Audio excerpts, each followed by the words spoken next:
I'm going to assume it's going. Hello, everybody. Welcome to Houston with a Problem, where I just create problems, apparently. Here's the monkey butt. Woo! So, I had to remove last show, because apparently I still can't talk about Acme. Gardner is still there. So, I can't talk about them. Oops. I removed the show. Sorry about that if you didn't get to see it. Wait, did my data just crap out immediately? Is Ernest downloading things? Oh my goodness. One sec.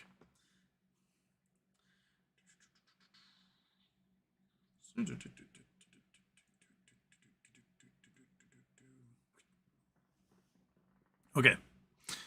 Hopefully I'll get some internet back. Yeah. All right, so here we are with the Herky Jerky Houston, who has no 0 bits coming out. Sorry about that. GME had their earnings. They beat expectations. They still had a small loss per share. But since they beat expectations, the price went up to like 21 and change after hours, and then back down again to around where it ended yesterday. I probably should have sold just before close yesterday, but I had hopes it was going to do well, and it did, and then it went right back down again. So my options have gone nowhere. What other news we got? Oh yeah, so I don't know if you've read about New York City's new law that has to do with Airbnbs. Basically, they outlaw units that are specifically used for Airbnbs. So you cannot rent an entire home in New York, entire apartment, whatever. If you're going to Airbnb, the landlord, the person Airbnb-ing, has to live inside that home, meaning that like they're renting out a room, and they can't rent to more than 2 people. So this means no more getting a giant home and bringing your family to New York or whatever. And it's a $5,000 a day fine if you violate this. And almost immediately, like the next day, dozens of homes started popping up for sale that happen to be using the photographs from the Airbnb ads, and the homes are cheap. We're talking, some of you might be like in the Midwest or whatever, you might be like, that's insane. But we're talking 2-bedroom homes for $225,000 in Manhattan, right? The national average is $460,000 for a house. So these homes are popping up in New York well below average. So I think if other cities start to adopt similar rules, we can start to see reasonable housing prices again in this country. If Canada does it, especially. So it's pretty wild. Iggy was sending me all sorts of like Zillow clippings of all these homes are up for sale. And 3-bedroom, 2-bath apartments in Manhattan for $330,000. That's insane. Similar house like that in Seattle would be like 1.3 million. Like you're not. How is Manhattan cheaper than Seattle right now?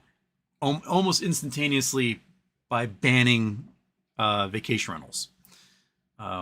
So, support your local hotel and have cheap homes in your neighborhood.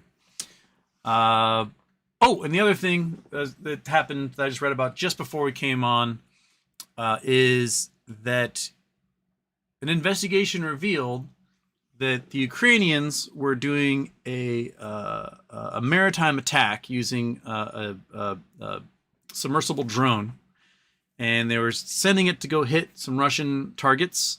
And Elon Musk personally turned off the Starlink that was guiding those ships, and they ended up washing up harmlessly on shore in Crimea.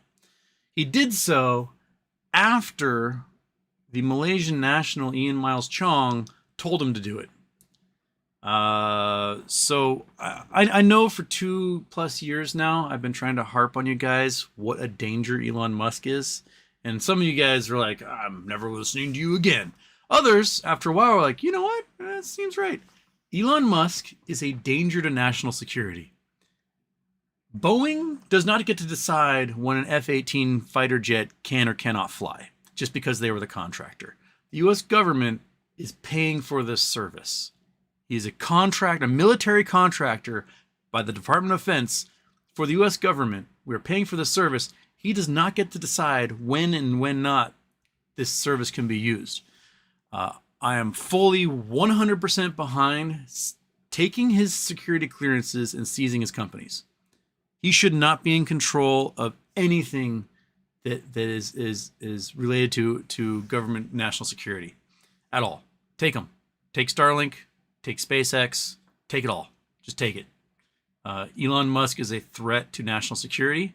E. Miles Chong is a pro-Putin Russian apologist, and Elon is taking the advice of a foreign national who's pro-Putin and implementing it in the middle of operations for services the United States government is paying for. Yoink, take his security clearance, seize his companies. I'm sure NASA would enjoy being in charge of SpaceX from this point forward. Or just award his contracts to somebody else. Just get him out of there. He is a threat. A 100% giant threat. He needs to go. Anyway, on that note, we're going to do one of these.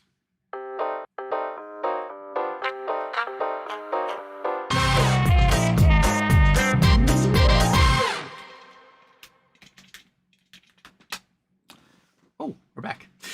Off.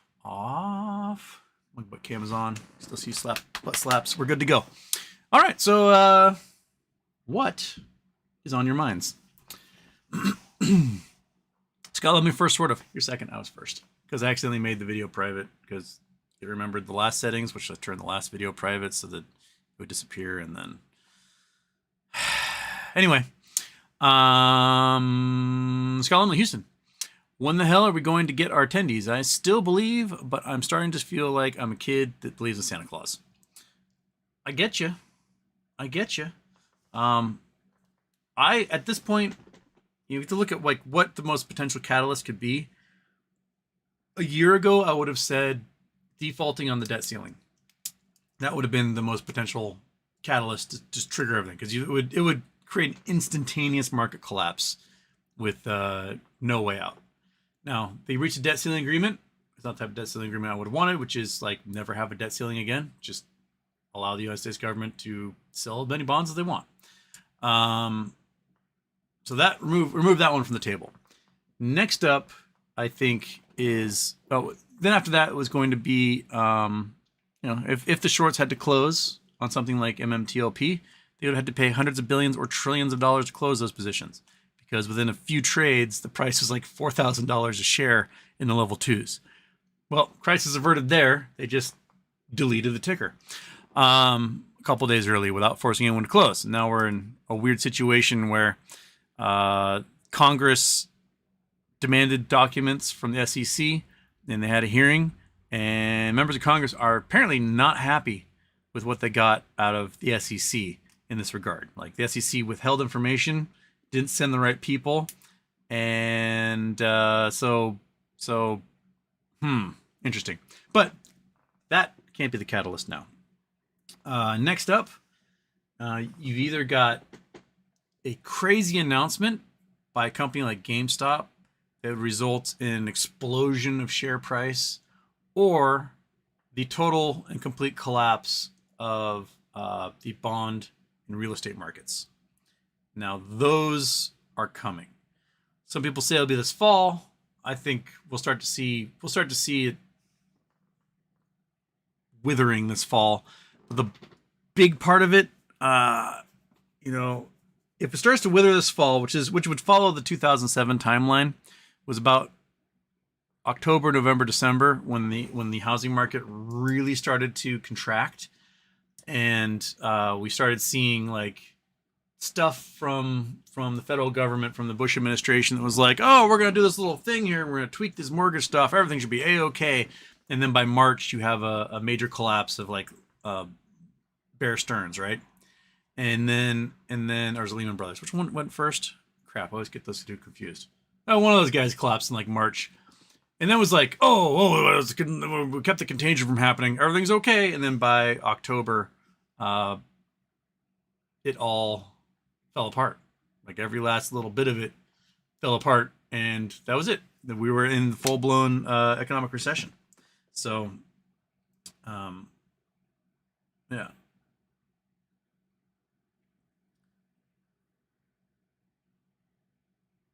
Okay. And so yeah, so there we are. Um, so could it be more sudden? I don't know. Uh, uh,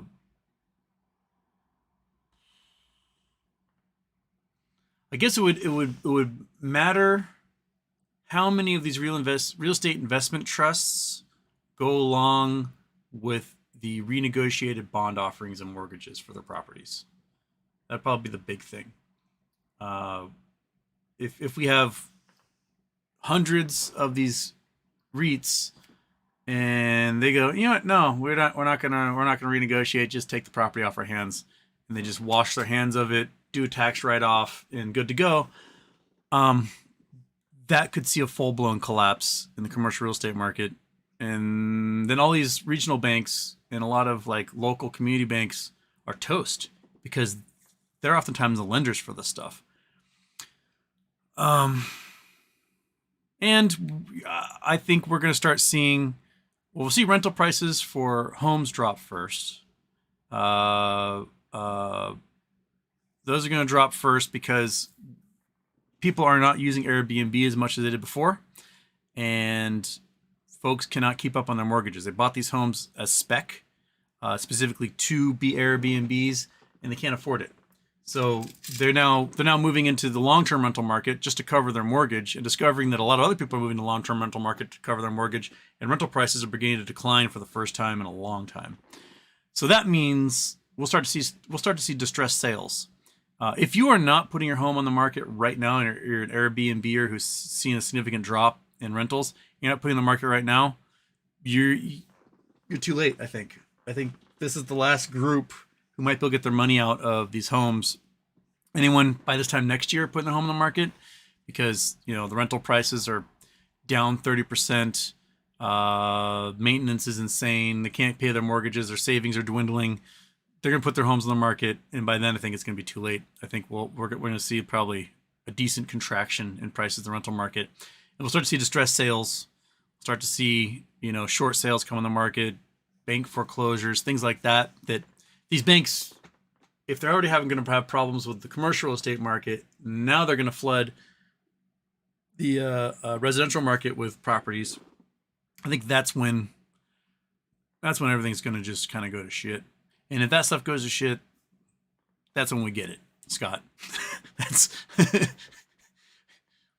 we are negative beta. We need the market to shit the bed and get our volatility back.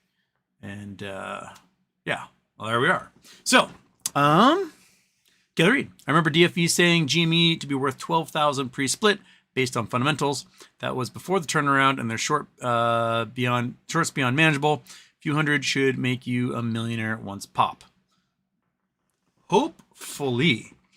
So pre-split, there was like 60 something million shares. I can't even remember at this point. Say 65 million shares. Let's go to calculator. Wink. Scene. Calculator. There, it's up. Okay. So 65 million share. Oh, sorry. Let's do what market cap should be. So you have a company that's debtless, making $5 billion a year in sales, has potential to start offering a dividend.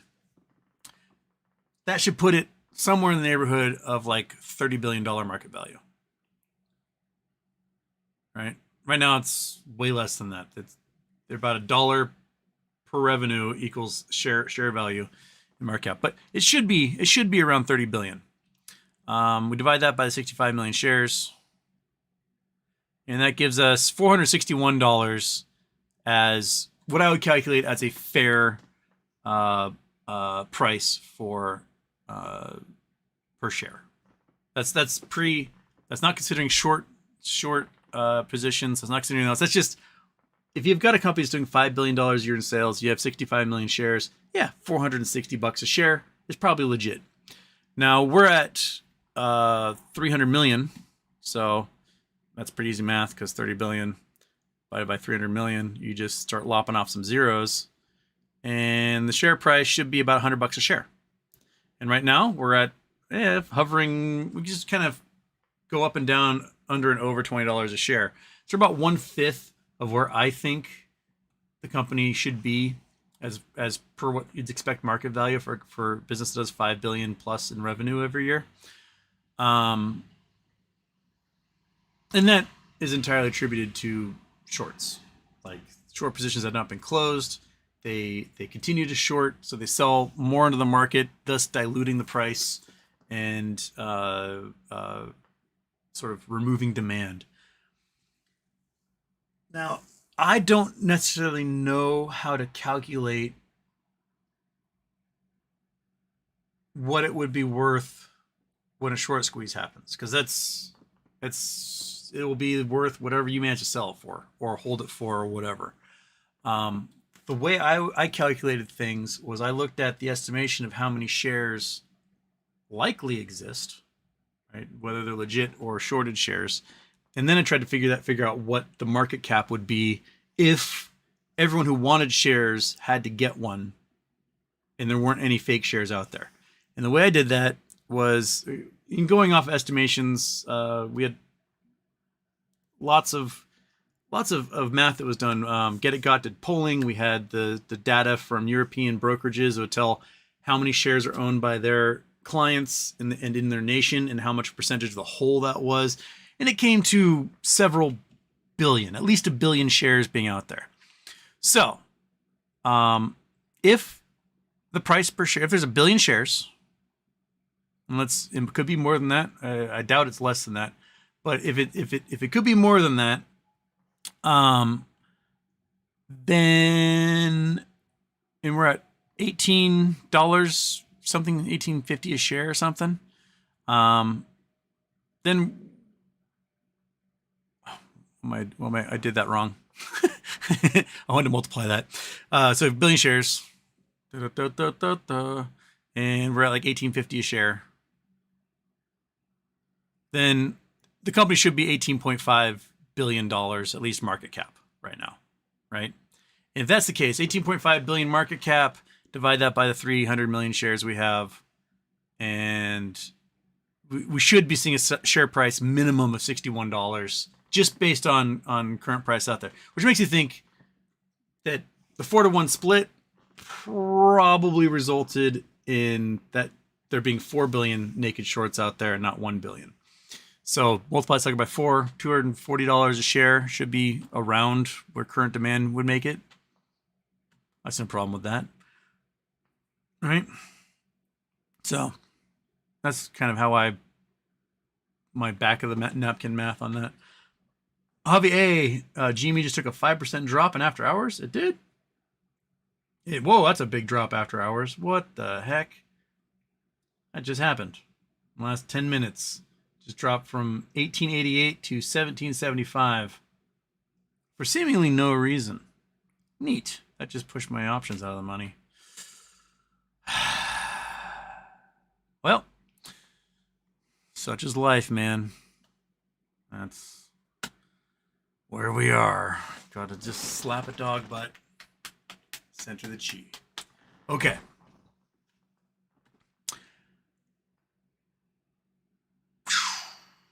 Alexander K, happy birthday, Houston. Big discount on No Labs today. Did they get hammered also? Why are they getting hammered?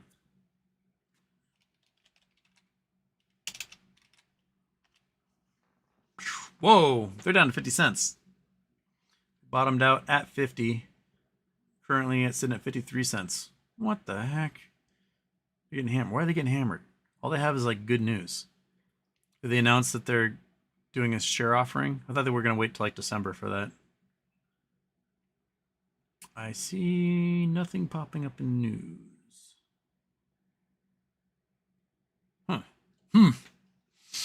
Well, if my options didn't take a shit, I could have bought more. Oh well. First name, last name, Houston. I finally found the drawing pad I offered you. I couldn't find it when I went looking for it and almost gave up until I found it in a box in my basement. Cleaned it up. We'll ship it ASAP. Sweet. So now I can like draw moderately better when using paint for you guys. Oh, I cannot do art. Wheat Wild. Oh, sorry. I missed Kelly Reed one. Happy birthday, Houston. Canada just paused rate hikes at 5%. What does this mean? Canada real estate going to crash soon? Stagflation. Well, my guess is to keep a lot of that real estate from crashing because they've got a whole bunch of adjustable rate mortgages coming due this winter, like January, February. And they would be resetting probably to 8-9% interest, which would mean all those homes are going to go people won't be able to pay for the mortgages. So they just get foreclosed on. So my guess is they're halting at that low rate, hoping to stave off that. But that would lead to stagflation because you still have inflation running away, which means prices are still going to go up everywhere. And if you aren't raising interest rates, you are promoting more spending than you want. So yeah, you're gonna get a stagflation incident with that. So, oops. Sometimes you have to rip the Band-Aid and it sucks. That's the crappy thing about our capitalist system.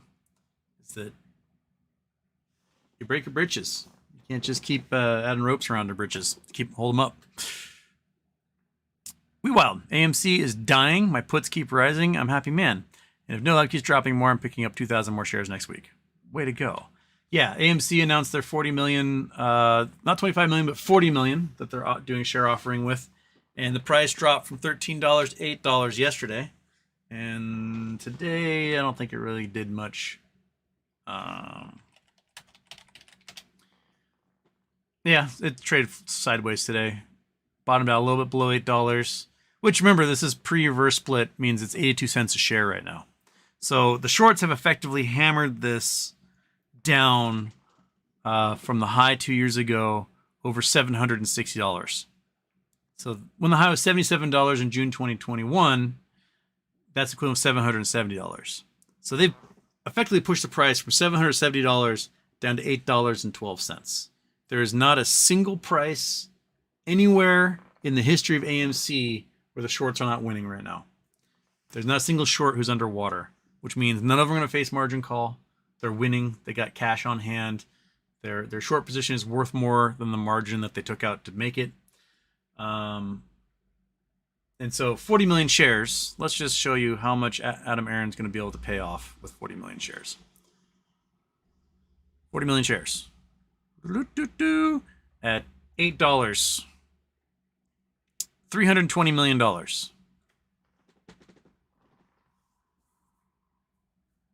That's it. He has $5.4 billion in debt to pay off. He's going to pay off $320 million, so he's going to have over $5.1 billion in debt when he's done with the share offering. Which still means they're going to be paying $1 billion a year in interest, or somewhere ridiculously close to that, probably like $800 million. And so there you go. So a company that makes $4-ish billion a year, 800 million of that is going to be paid towards interest on loans they take out. With the strikes continuing, which means it's putting summer blockbusters for next year in jeopardy. That means they have a pretty lean year next year. Things are going well right now. They're going gangbusters. They had a great quarter one, quarter two, quarter three. But heading into the winter, spring, and summer next year, if people aren't making movies, you're not going to have movies to sell. So, interesting. They do have like the Taylor Swift exclusive deal to show her tour video thing. That should bring in Swifties are weird. They'll pay money to see stuff. But yeah, they're still only paying off $320 million of $5.4 billion. That's not going to do it, man. I mean, heck, this time last year, you could sell Ape for $10 a share, and you had 4.5 billion of those you could have sold. So why not just have done that? I mean, I told him not to sell anything because you want to wait for T90, and then you broke that. So if you're going to break that and sell at 66 cents, you may as well have sold at $10, dude. Well, I guess maybe someday something will happen. Julio, Julius Miami, member for 5 months in the science team. GME falls 5% after hours after SEC probing Ryan Cohen trades. Jeez. Oh, that's what's happening. So the SEC is coming for Ryan Cohen on that. Why not probe Citadel for selling shares that don't exist? Or GTS or Knight Capital or a host of any other hedge funds and market makers who naked short like crazy. Sigh. Jason Blackwell, Houston. I bought my chicken new shoes. They Reebok bok. Meh. First name, last name. Anything notable other than redacted content? I can't. Everything blends together. First name, last name. I don't know. It's Liddy. Puts on AMC. It seems to be paying off. I mean, if you had puts on AMC yesterday, you would have made $500 a put. So you bought them probably. You could have bought weeklies for like $100, make $500 off of it. That's not too shabby. 5 exit right away, 6 exit. And I wouldn't doubt it starts to go lower. I mean, you get people who are just going to be getting out and cutting their losses at this point. You might have a few diehards who are like, I'm going to hold till the end. But everyone's down 90-something%. I mean, let's say you bought last summer. We'll go back to the calculator. We're calculating it up today. Let's say you bought last summer, right? At $23, which is the equivalent of $230 right now, right? So you bought at $23, and it's now worth 8. So 8 divided by 230 means you're down 96.6%. You were down 96.6% since summer, so in a year on AMC. A lot of people bought like $35 and $50 because it was around that range for almost a year, right? That's equivalent to $350. So if you bought at $35, which I know a lot of people bought a whole bunch at $35. Whoops, let's do 8 divided by 350. You're down 97.7%.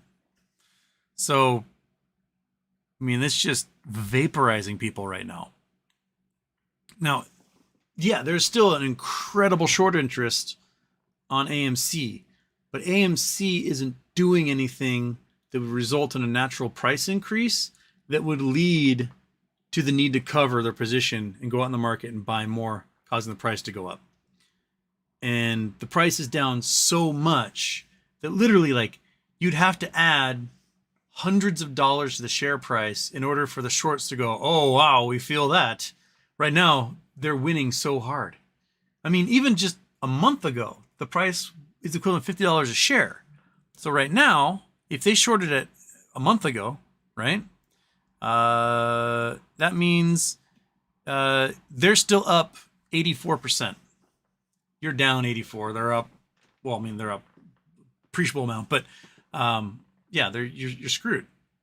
I don't see how selling only 40 million shares is going to be enough to pay off enough debt for them to be like, we're going to make a profit year in, year out.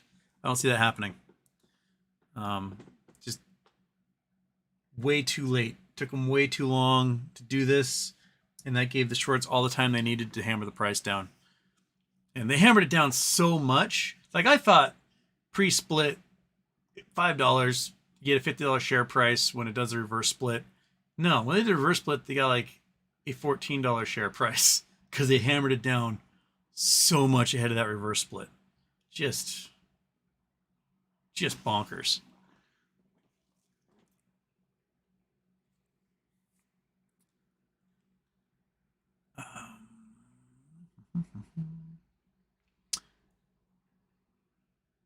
Meatball Candy, forget MMTLP. What's Next Bridge going to do?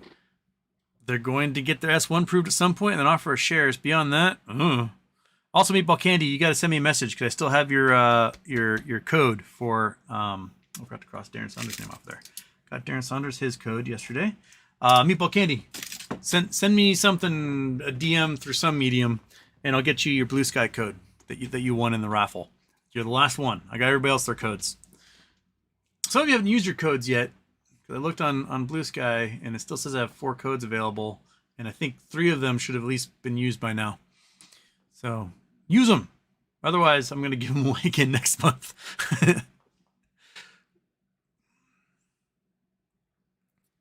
Scott Paul in Houston, I spoke with a friend that has helped sculpt balance sheets at large public companies, mining companies. He said GameStop is doing very interesting math with their balance sheet. By coming in negative 1 cent a share, they're saying for positive on the year over year and EBI DTA. Which means they could post one hell of an earnings come for quarter 4 or quarter 3 and 4. Interesting.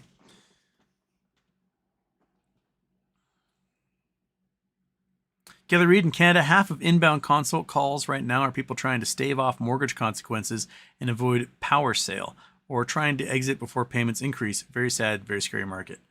I think that's, I think that's what we're going to be seeing in a lot of places, especially people who bought on spec to do Airbnb.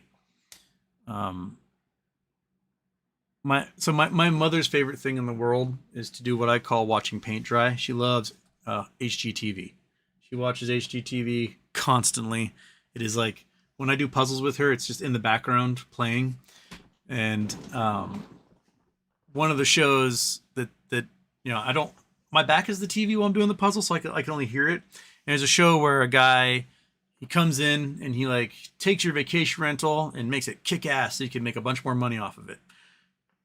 And he was doing a home in Niagara Falls that had a pool.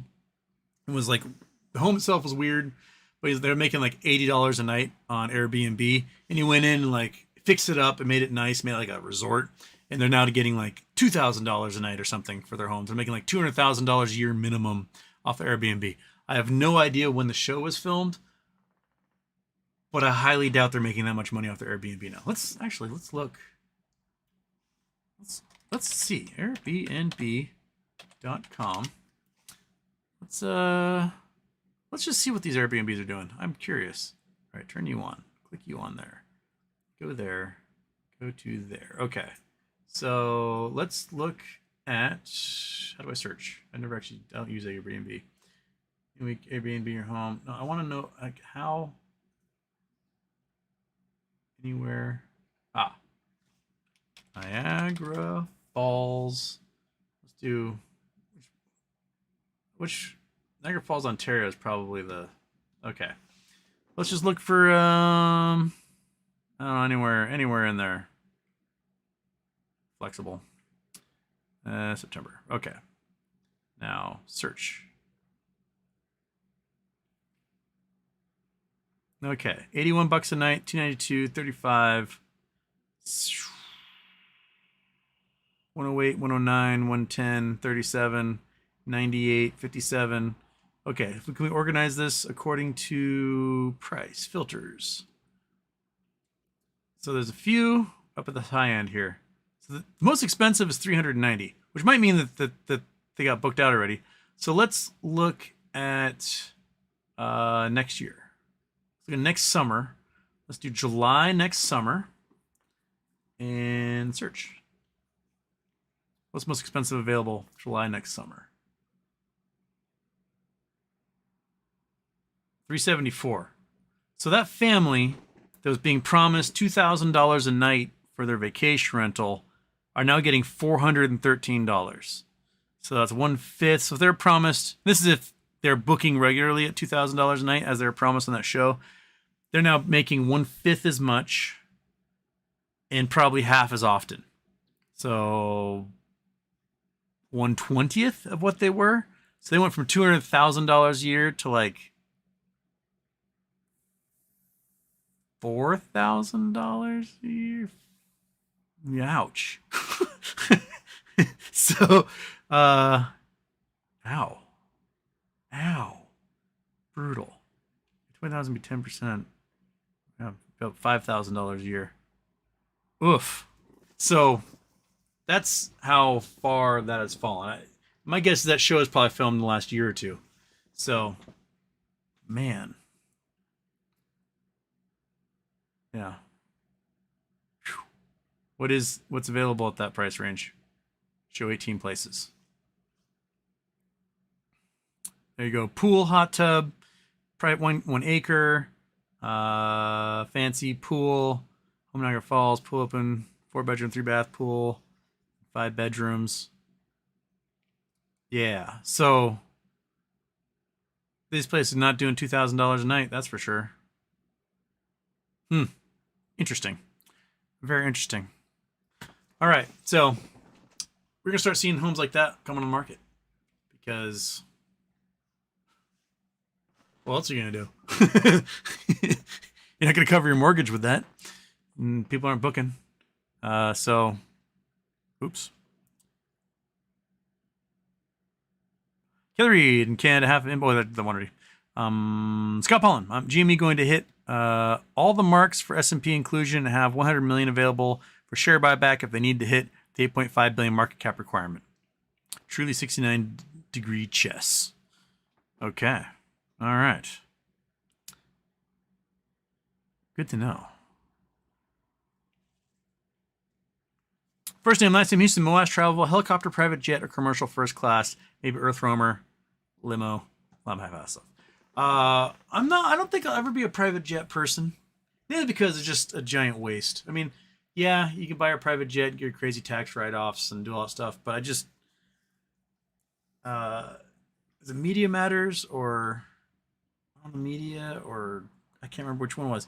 They just did a report showing that like 60% of airplane emissions come from private jets, and then private jets just don't pay their equivalent taxes. Like, when you buy an airline ticket, you pay a fee for the airport, federal aviation taxes, things like that, and commercial air travel pays like 98% of those taxes. Meanwhile, 40% of the flights are these private jets, and they're creating 60% of the CO2 emissions. I don't know. I don't think I'll do private jets. I'll gladly fly in a full jet. A full jet gets fantastic gas mileage. You put yourself in a full 787, 777, something that's modern, you're doing 70 miles per gallon per passenger on one of those things. Whereas if you are a single person in a private jet, sure, you get to like be luxurious and live the Instagram life, but now you're getting like dozens of feet per gallon. Like it is ridiculous how inefficient it is. And I don't know, my brain, I just don't think I can accept the inefficiency of that. So, probably 4x4 RV. Granted, I'll only be getting like 14 to 20 miles per gallon with that, but you know what?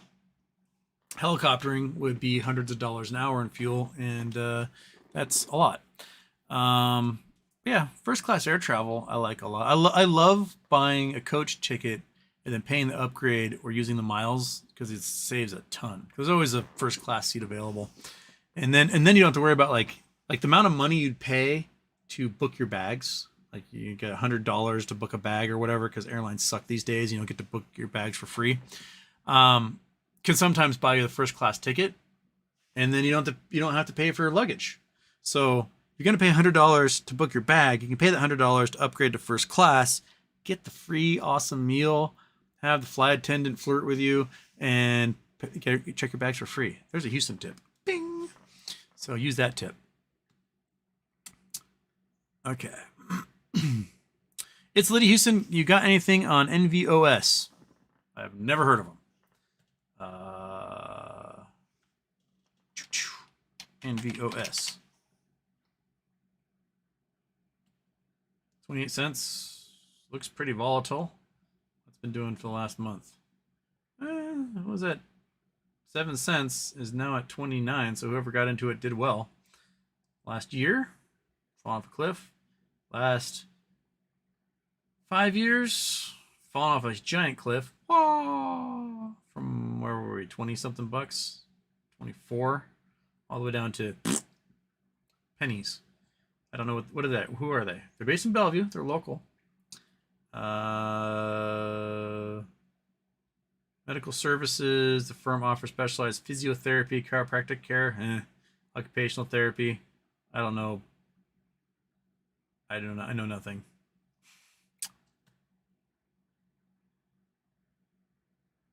Then I see chiropractic care. I'm like, don't care. I don't care about chiropractic care. Charlatans, anti-vax charlatans, and weird libertarians, all of them. First name, last name, Houston. How's that riding mower treating you? Bought mine a few years ago, and I've never been happier. I still hate edging, weed whacking, and blowing debris for cleanup. I don't worry about blowing debris. I let the wind just take care of it. It goes somewhere and does something. But I do love the new lawnmower. It just starts, and it drives, and it's easy to turn, and it cuts so fast. Oh my gosh. I can mow the lawn in like 50 minutes. Versus, it was about 2 hours plus with the old Honda mower when it worked. And then it was like 15 hours with the push mower. So it's saved me so much time and energy. And it uses just a fraction of the fuel. I would go through about 1.5 tanks with the Honda. So that's about almost 3 gallons in 2+ hours to mow the lawn with the old Honda, like the 40-year-old Honda. This one holds 2 gallons as well, and it uses about 1/8 of a tank. So, 1/4 gallon, not too shabby to mow the same amount of lawn. I'll take that any day of the week. And then I gave the lawnmower, the old Honda, to this guy who volunteers to mow the Housing Resources Board property. So, Housing Resources Board, they own apartment buildings and stuff for low-income people, and it's a nonprofit. So this guy volunteers to mow that, and he'd been doing it by hand, and he's like, this sucks. So he got a riding lawnmower, and he used to own a tractor supply store before he retired, so he knows how to work on lawnmowers. So he's pretty stoked, and hopefully those folks get their lawns mowed a lot faster for that old guy.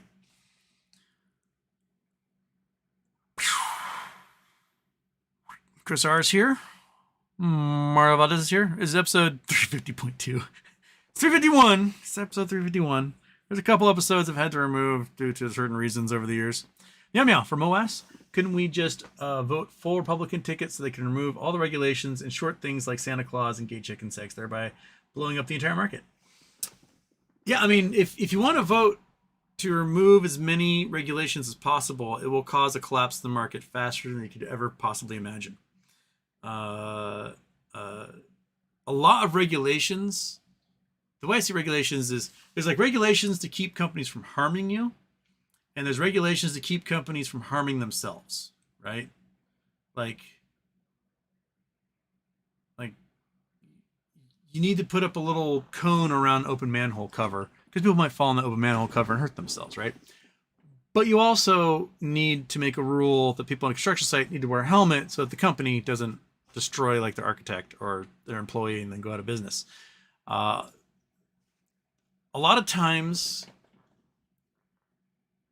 remove the regulation that keeps a company from hurts someone so bad that people stop using the company.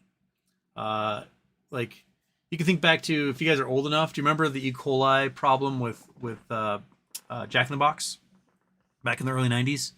Like they were like obliterating the livers and kidneys of people all over the country with E. coli, like thousands of people, dozens died. I knew a kid that had it and had to go like on kidney dialysis from like age 10 on. And Jack in the Box had a really, really, really bad name. And it took them a long time to market their way out of that. Their revenues were down for years as a result of that E. coli outbreak.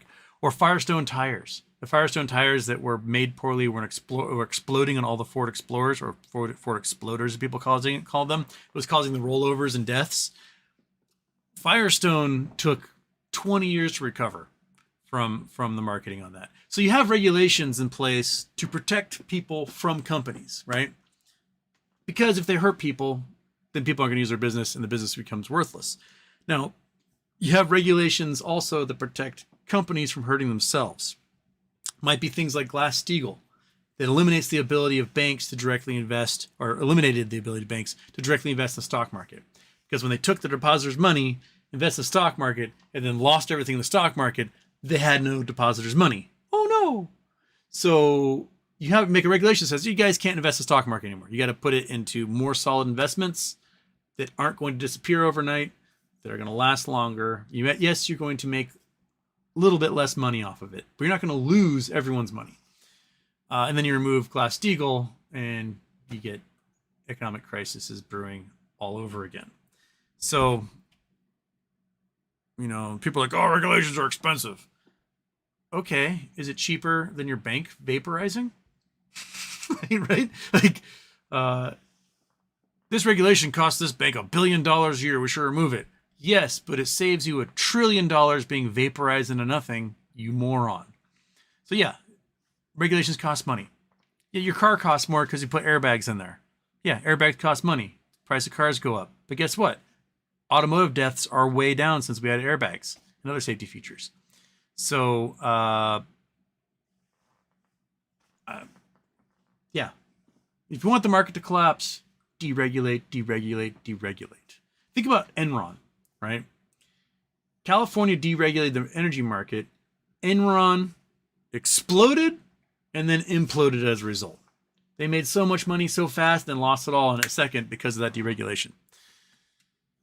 The regulations are there often. Yeah, they might be annoying, but they're making sure you still exist. Bojangles. Houston, I'm trying to explain GMG to my friend. Please give me your elevator pitch on who they are, what makes them special, where they could be. Thank you. So GMG also trades as GMGMF, GMG motherfucker. Graphene manufacturing group. They are based out of Australia. They are tech that was invented at University of Queensland in Australia, and the university spun that into a company. So the scientists who invented it now run this company, and it is a solid state battery, also known as a solid state capacitor. It is a different type of battery tech. It uses layers of graphene with aluminum ion imperfections in there. So you put little atoms of aluminum in the layers of the graphene, and it causes charges to flow through that battery and get stored. It's not temperature dependent, so it can be a cold battery, it could be a warm battery, doesn't care, doesn't generate a bunch of heat, so you don't need cooling systems, and it charges around 10 times as much energy per kilo as present modern lithium ion batteries. So you can remove all the heating and cooling systems off the batteries that exist now, because lithium ion doesn't work when it's cold. They also are a fire hazard and overheat when being used, and they can explode and you burn your car forever. These don't catch on fire. They hold 10 times energy per kilogram, which means you can jam pack a bunch more of them into a car if you want to. Like, if you've got a battery pack in a Tesla right now, it's lithium ion, about half the weight is the heating and cooling system for that battery pack. So it's the radiators and crap that go onto it.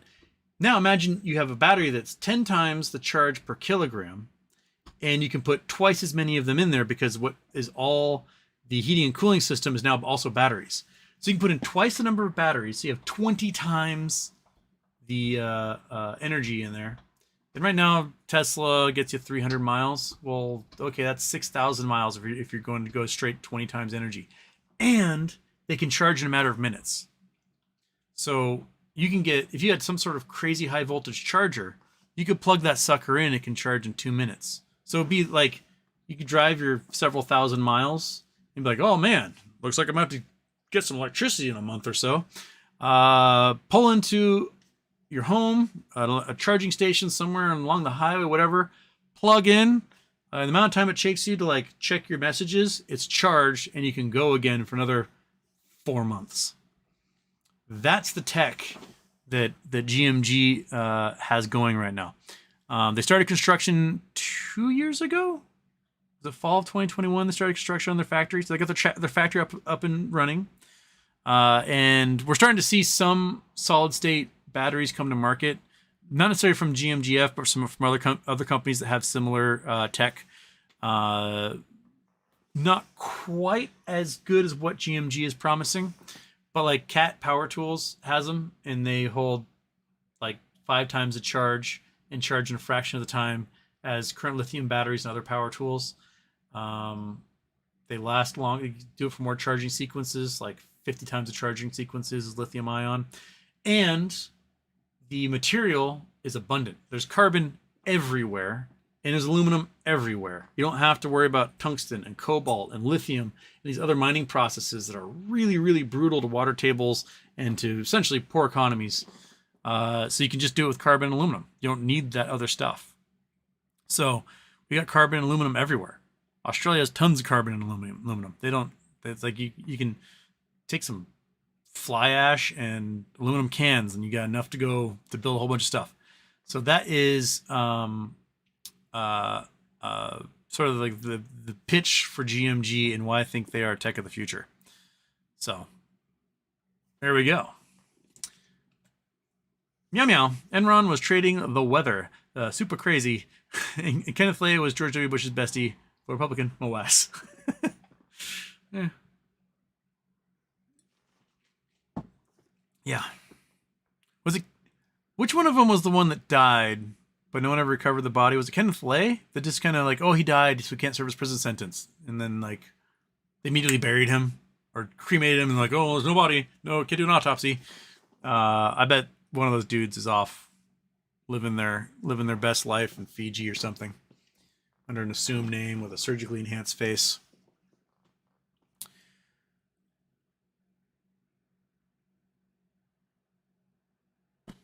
Oh, there's the reset. Okay, let's get past the reset. Let's go back up to where we were. My goodness, what's going on? Okay, that's the Canada question. That is the riding lawnmower question. That is, oh, first name, last name, Houston. Also, I'm considering building a 3 to 5 foot tall, 25 foot long retaining wall in front of my house. The face of the wall will be going on a downward slant left to right. Downward slant. Okay. Let me just try and draw what this could possibly mean. Okay. Scene. Paint. Chrome. There we go. Okay, we got our paint. There's our thunderhead. We'll get rid of our thunderhead here. Don't save. Okay. So you have a retaining wall. 25. So if we do it, it's 25 feet long, 3 to 5 feet high, right? Downward slope.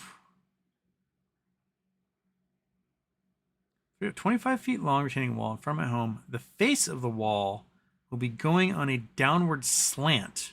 Downward slant. Left to right. So you mean like if we're looking at the side, there's a hill here. It goes like this, and your house is up here, right? And you're going to put the wall in like there, and then delete that stuff. Is that what we're talking about? Something like that?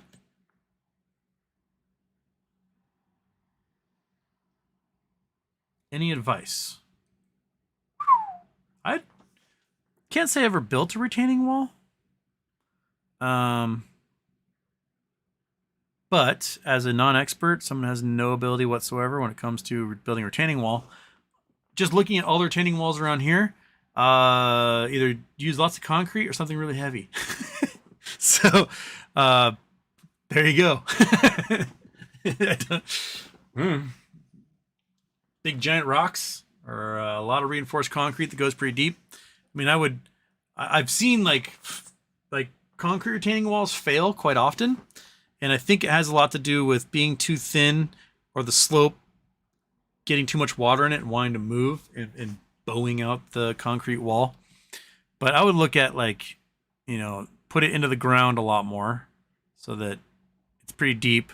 Maybe make it just a pinch thicker than you think would be necessary, or kind of tuck it into the wall at kind of an angle a little bit. Just kind of beef it up a little bit more. But I know nothing about building retaining walls. That is something for a retaining wall expert to tell you, because all I can do is speculate as to how I would build a retaining wall without asking somebody who actually knows what they're doing, and then fail miserably and have to work at it again. I know in like the Pacific Islands, you just hire some Tongan dudes and they build your walls for you, and they know they've been doing it for thousands of years. So ask a Tongan, I guess. Does that work? There. Glad to be of absolutely no help to you whatsoever. Oh, my pleasure. Dimitri Maximoff, hey Houston. I finally came to a point in my life where I can forgive you for taking my dragon shirts. Can you translate this for me? I'm a dummy who can't read good. Oh, that might have been a link to something, and I for some reason people can't post links in here. I think it's a YouTube thing. I apologize. I would love to translate it for you, but I don't know what it is. Daphne's here. Fantastic. 8-bit Houston. Hope Merchant. One thing that flat earthers fear is sphere itself. Jason put you up to that, didn't he? Daphne, thank you for joining in. Please take a moment to like the show. Oh, yes, thank you. Yes, like, subscribe, hit the bell, become a member, become a green text person, and join the membership. Support Houston with a problem where he can cause and solve problems simultaneously. And yeah, so there you go. Do that. Join. Become a member. Get the power of the green stuff. Which basically just says that you like me. I don't know. Money over Mayo, is there anything you disagree with? Brian Cox, the astronomer, what's your opinion on him? I gotta look up who Brian Cox is, because Brian Cox, we're a Scottish actor. Nope, that's wrong. Brian Cox, physicist. Okay. This guy.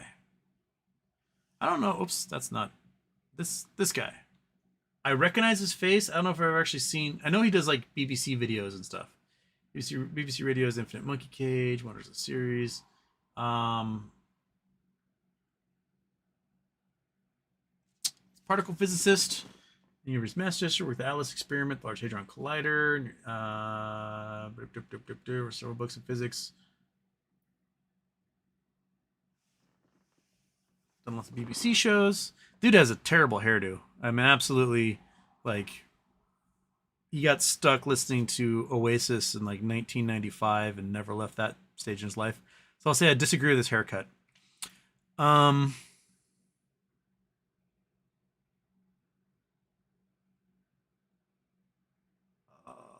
Guest star in Doctor Who. There you go. I don't know what he does for work other than his videos. So I don't know. I've never seen him. I recognize his face though. I know he does BBC stuff, but I don't think I've ever actually seen any of his videos. so there. I can't tell you. Money over Mayo. Welcome to Problem Solve. Welcome, Money over Mayo. Join the green team. Yes. Become a member of the green team cult.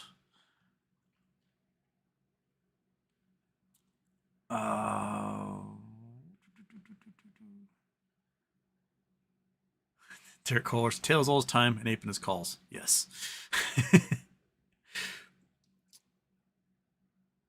Scott Paul on FNLN put 1 foot of. Oh, first name, last name. Put 1 foot of 2-inch crushed limestone to backfill the retaining wall. Line the dirt side with landscape cloth so the stone stays clear. It doesn't silt up. Much better drainage, will last longer. Hey, that sounds like somebody who's built a retaining wall before. I just realized that my thing is falling down again. I keep forgetting to get magnetic tape. Ugh, stay. Looks like I can get like 8 months out of magnetic tape before it wants to fall off. So, yeah, listen to Scott Pollan more than me. He seems to have built a wall before.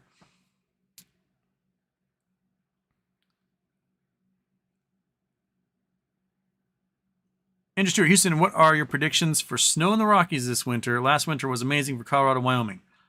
We're moving to El Nino, right? El Nino, like we had La Nina last year. Tons of snow up here. Usually La Nina means a dry California and dry Sierra Nevadas and dry Colorado. But for some reason, storm systems were still pounding during La Nina into California and the Rockies. Now, El Nino, uh, that results in a really dry Seattle and usually just hammers the California coast. And at least the southern Rockies get a whole bunch of snow. So we'll go with that. Swamps. My parents took their RV out to Yellowstone and cool rocks or activities. Should I express mail them a telescope? I mean, the stars will be great out there. The stars get a little nippy at night come September. And tons of cool rocks. If they're in Wyoming, they're in the gemstone capital of North America. Wyoming has everything. Rubies, sapphires, diamonds, iolite, gold, silver, copper, uranium, emeralds. They have dinosaur bones. You can see cool coal seams. Like if you head south out of Cody, you can on the side of the road, you can just see the coal seams pop out of the road. So you can like get out of your car and you can grab yourself like a fistful of coal out of the seam that's in a road cut. It's amazing. It's really cool. You got dinosaur bones. Go to like I would say, see all the sights you can see in Yellowstone. Like see Grand Old Faithful, see the Grand Canyon of the Rockies, see some of the waterfalls, the caldera, Buffalo, all that stuff. Go to Wind River Range. It's beautiful. Head east. It's not actually the Wind River Range, but Wind River Canyon is one of the coolest places I've ever been. Let's Google Earth this sucker. Google Earth, you're on the wrong screen again. Get over this side. There we go. Okay, so here we are looking at the Great Rift Valley again. We're going to look at a different rift. Actually, not a rift. It's a canyon. So, oh, that's Colorado, Wyoming. Okay, so Thermopolis up here. Wind River Range is here, but the Wind River Canyon, because this is the Wind River, cuts through this mountain range. And this is one of the rivers, one of the things that appeared first. The river was here first, the mountain range came later. And so the river's doing its thing, and then as the earth is uplifting, the river keeps cutting through. And so it makes this canyon through this really crazy uplifted block. So as you drive through the canyon, you're going uphill. It looks really weird because this block is uplifted, causing a giant cliff face on the southern side. So if you come from the north side from Thermopolis, which is also a really cool place, giant hot springs, dinosaur bones, all sorts of cool stuff there.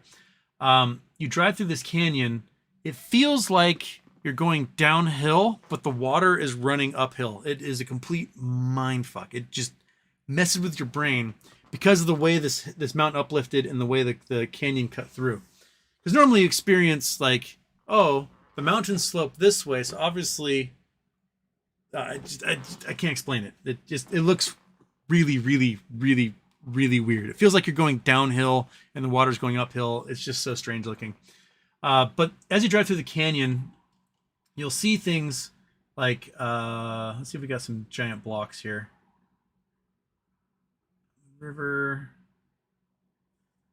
There are huge blocks of stone. Sometimes you can, like, you'll see a block of stone like this, and this is like the size of a building. And you can look up the canyon wall, and you can like see at the top of the canyon exactly where that block came out and rolled down the hill and smashed into the valley below. It's really neat. And so as you go up this canyon, you get to where there's like a little dam up here at retaining this lake, which is like whatever, Boysen Dam, and there's a little tunnel that drives through here, and the rock layers on the other side of this train tunnel are crazy. Like the rocks in this road cut are upwards of over 1 billion years old. What's been like uplifted from deep within the earth. And you can't see it in this, but they're like black and pink and weird quartz veins, and they're really colorful. This is not showing the color at all.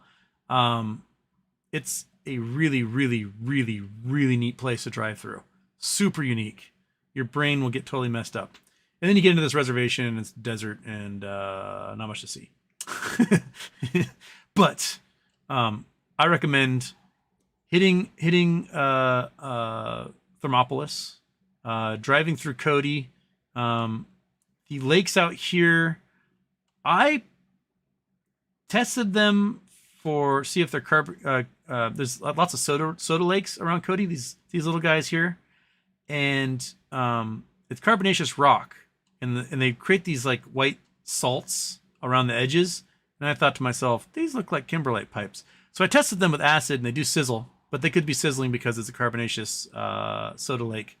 But I've not spent any time to dig and see if there's diamonds in them.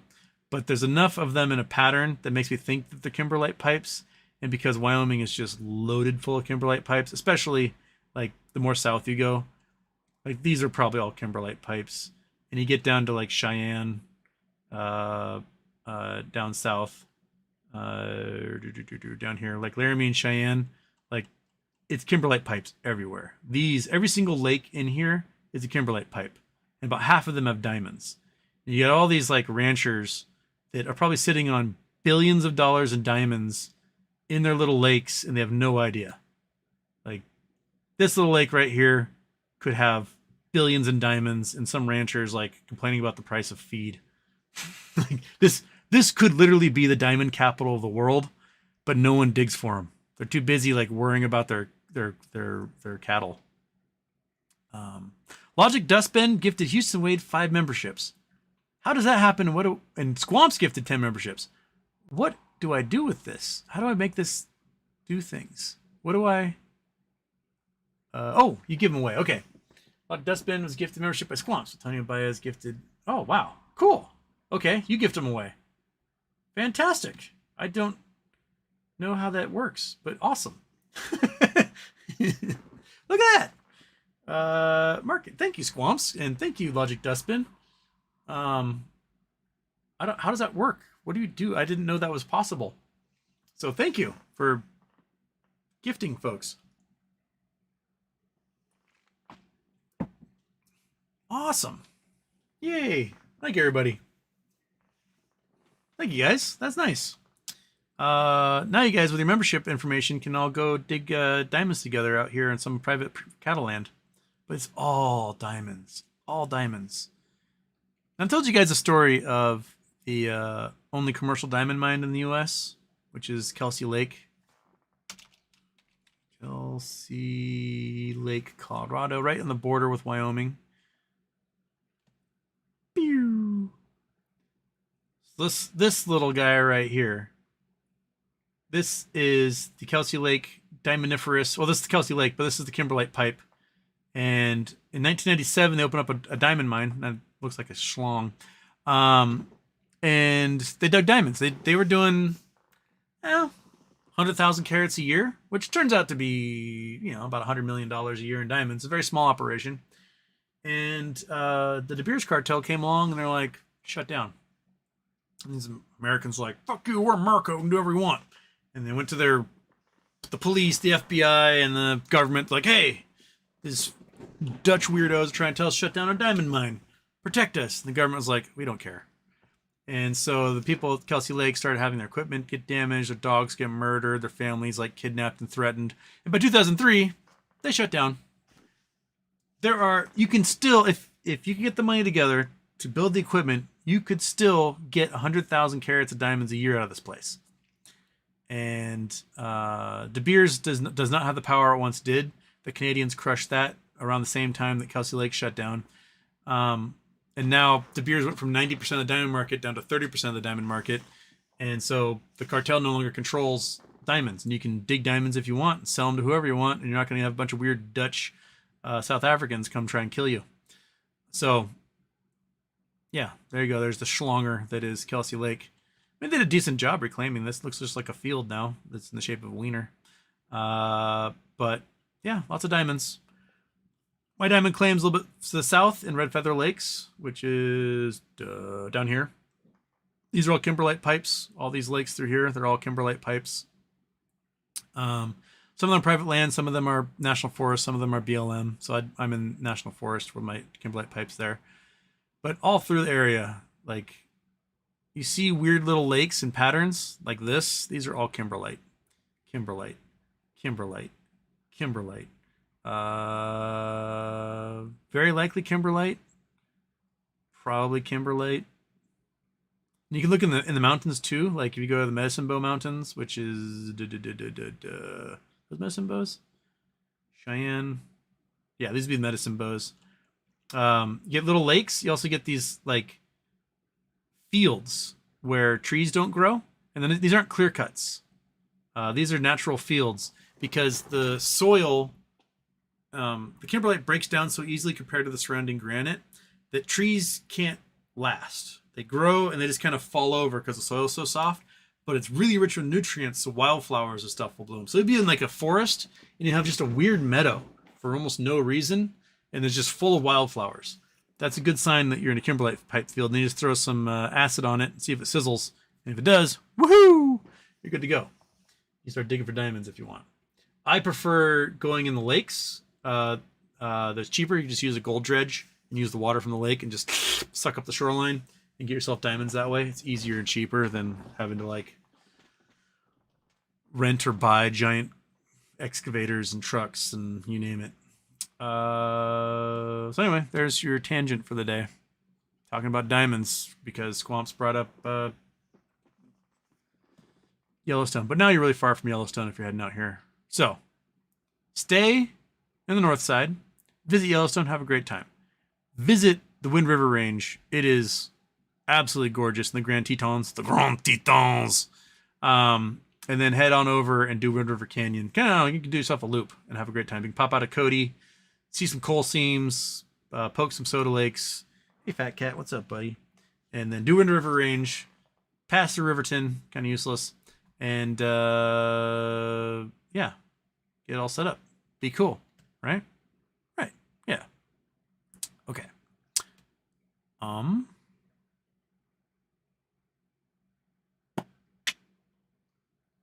Okay, that was some snow in the Rockies.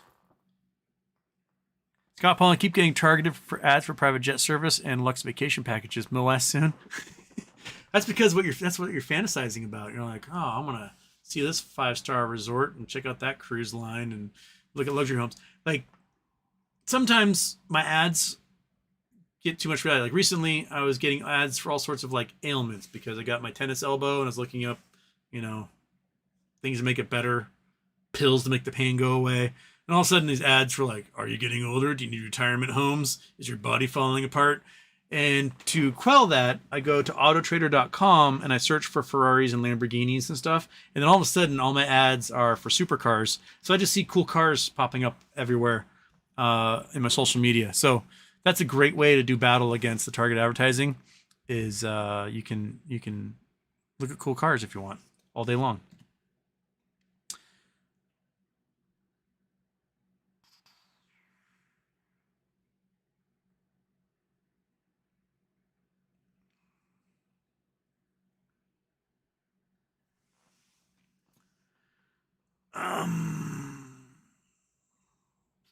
Coffee Donuts at Homer, glad to see his Airbnb houses back on the market. I think we're going to start to see a lot of them back on the market. And soon they're going to be distressed sales because the more that pop up for sale, the further prices will drop, which will cause more folks to be underwater on their homes, which will cause them more to end up on the market. And it's just going to keep cycling from there. Coffee Donuts at Homer, you need an intern that can sell your calls. I know.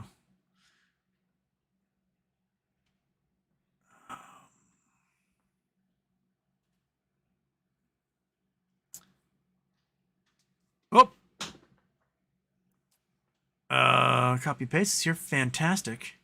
Apex freezing accounts, AMC issues regarding XDivvy dates. I've not heard about that at all. I don't know what's going on there. 110 Mahir, GME should focus more on online gaming. I think that was their goal when they developed the tech behind their wallet, was to sort of be like the foundation for online gaming. Because, GameStop's bread and butter is buying old games and selling them again, right? Creating a marketplace for these old games. And as we move away from physical cartridges and discs and into downloading and streaming, they're going to miss out on a good chunk of that marketplace that they rely on. So they're developing a streaming platform that allows people to sell their licenses to their streaming game through GameStop, and you NFT it so that the original minter of the NFT, which would be the gaming company, still gets a cut of it. GameStop would get a commission, and the person selling the game would get their money from it as well. So it's a pretty cool tech. It just hasn't been implemented yet.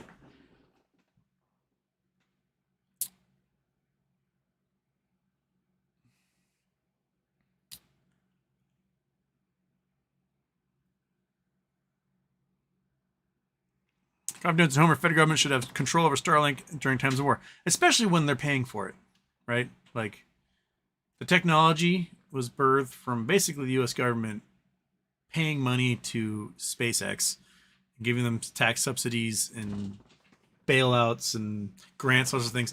And then they're physically paying for the services in Ukraine. Ukrainians are paying for it, and the federal government's paying for it. Elon claimed that he donated it. It turns out he may have donated like physical units, but he was never covering the cost of running those units. And then most units were purchased by the U.S. government in the end anyway. The government said, fine, quit complaining, we'll just pay for it all. And Elon's like, fine, okay, thank you. And then Elon still is limiting the ability to use that stuff when they get to the front lines. The entire point, front lines is where the war's happening, you dumbass. Like, the entire point of using it is to be able to do a cohesive vertically integrated attacks on your enemy at the front line. If you can't do that because you shut off front line because it's your temperature, all you're doing is helping the Russians.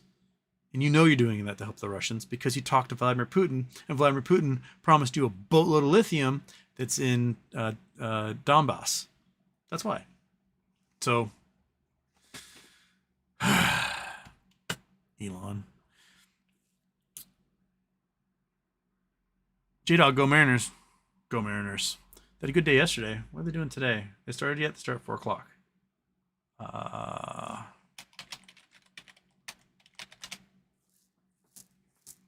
They're Tampa, bottom of the first. Okay. Nothing's happened yet. Word.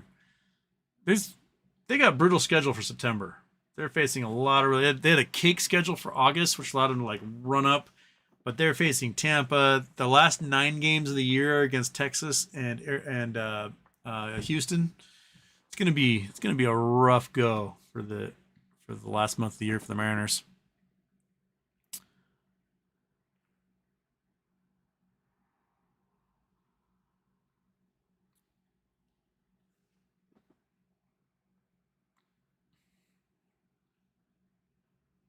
Joshua, I feel the whole retail owns the float 10 times over thesis has been proved wrong by DRS. If there were that many shares out there, I feel that we'd be a lot more than 25% of the float DRS. Most people don't give a shit about DRS. There's a lot who like, that's all they talk about, but most people don't actually care. So there's a lot of folks that are big owners in it and they don't DRS. They just can't be bothered. So that's my guess. AV Diggity, any word on Sears? Not that I know of. Sears said that they're supposed to have a hearing soon, but I don't think the hearing was anything that mattered.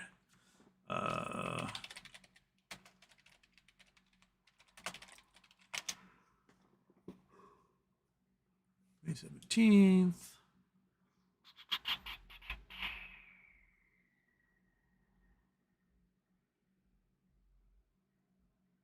No, I don't see anything popping up, so they're nada right now. Come on, turn off. Okay.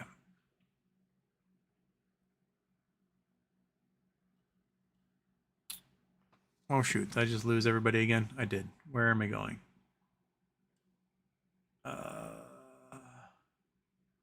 Okay, that's where. Okay, that one did that one. We had that one. Did that. Okay, go Mariners. That's where we were.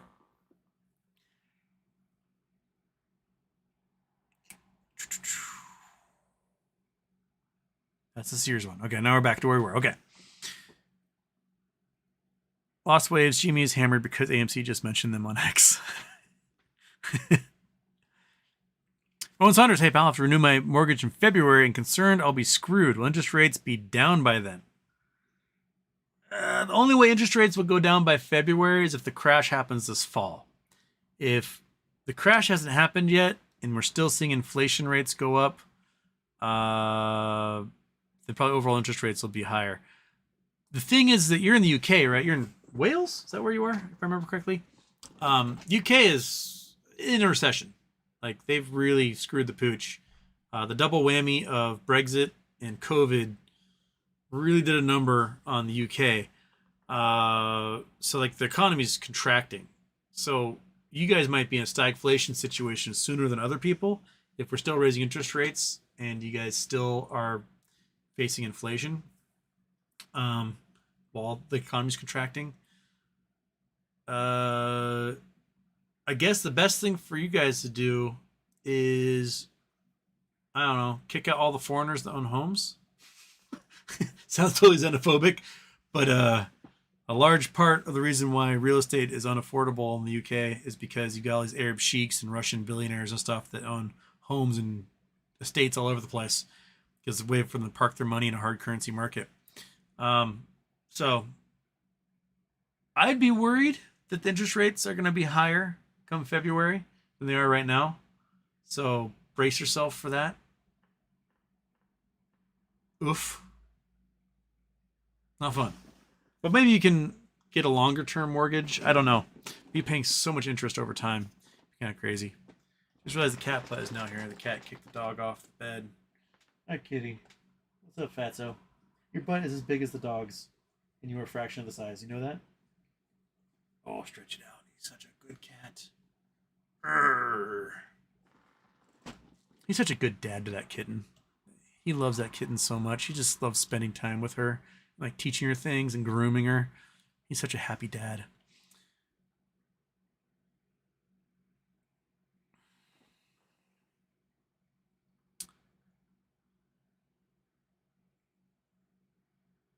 Um, um, um, um, um.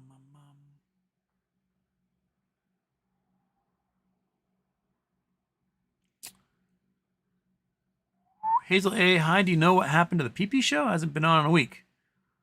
I was not aware. I see stuff posted in their Reddit all the time. So no, I have no idea why they wouldn't be on there. I'm not on Twitter anymore, so I don't hear from a lot of people because they don't have codes yet over on Blue Sky. Hopefully, we'll get them all codes eventually. Yeah. Scott Lumley, how exactly did you come to believe that Gardner had retired again? Because my other brother told me. that's he's like, oh, Gardner retired today. I'm like, oh, cool. I should have checked with Gardner first, and yeah, that was my dumbass believing my other family members who didn't know what was going on apparently. So that's why.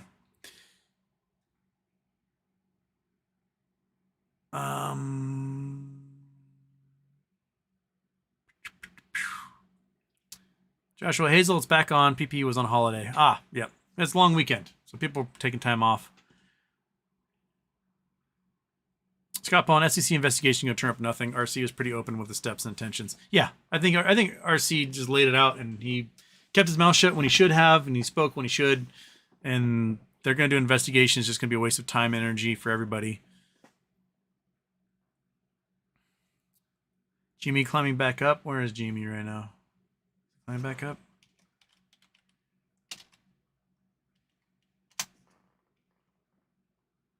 It's bounced up a little bit. It's back up over 18. Not quite to where my calls are on the money, though.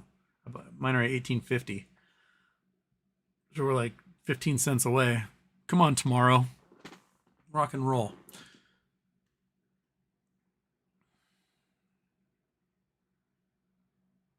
One Tim here. Private equity is out of their board. Their friends in the SEC taking revenge on RC. I bet. Yeah.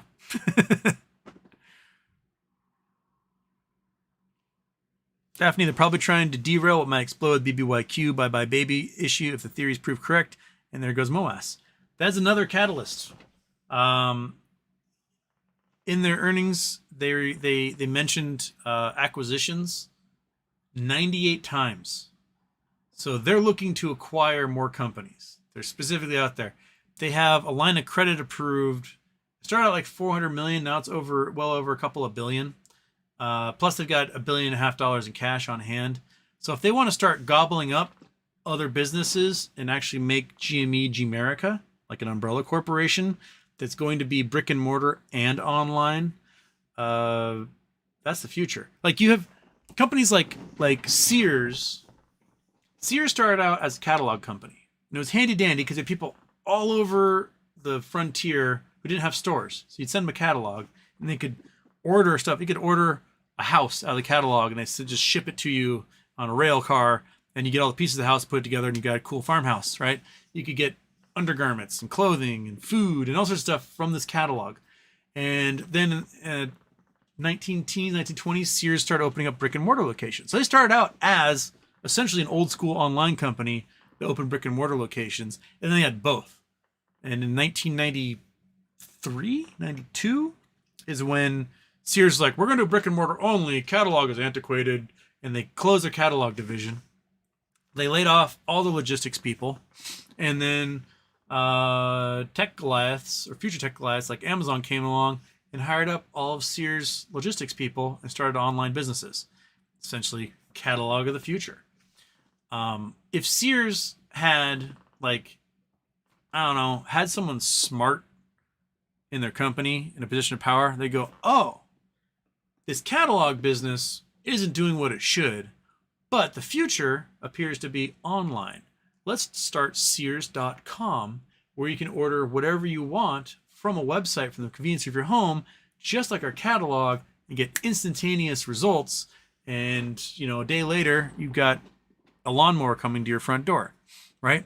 If they'd just done that, Sears would be like the largest retail corporation in the world, because they dominated logistics in a way no other retailer has until Amazon. The only reason Amazon did it was because Sears closed their catalog division. If Sears hadn't closed their catalog division, Jeff Bezos would not have snagged their logistics people. So Amazon owes everything to the fact that Sears decided to close their catalog division. That's it. And then Sears years later was like, oh shoot, we can do things online. Oh, and then they could never keep up. So now what you have is you've got, what I think anyway, you've got GameStop. You have Ryan Cohen, who's like, I'm going to take over the world. And he wants to take this brick and mortar, give it a giant online presence, and then start gobbling up other specialized brands, put them under the same umbrella so they can offer the same amount of stuff as an Amazon does or a Walmart.com does, but have both the brick and mortars and the online presence and the logistics system to do it all. That's what I think his goal is. And they're plodding slowly towards that, and not as fast as I think we'd all like them to, but they got to like make sure all their ducks are in a row before they move on to the next step. And we are duck rowing. We're rowing some ducks right now. That's where I think we are.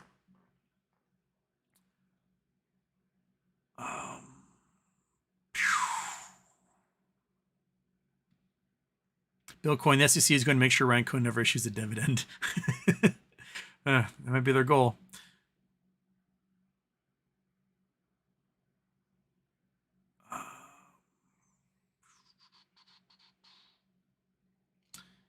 Nope, says there's a reason Ken Griffin hired ex-Secret Service bodyguards.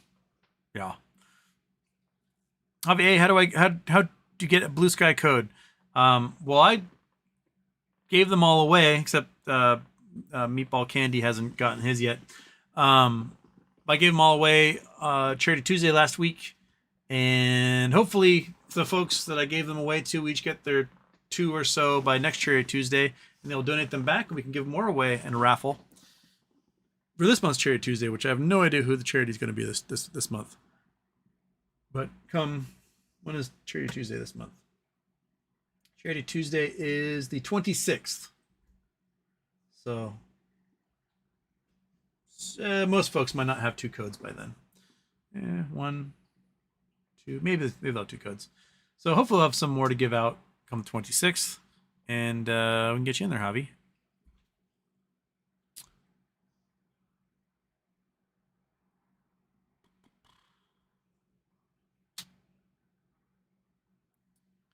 Scott Paul, this is the last week of BBYQ proceedings, correct?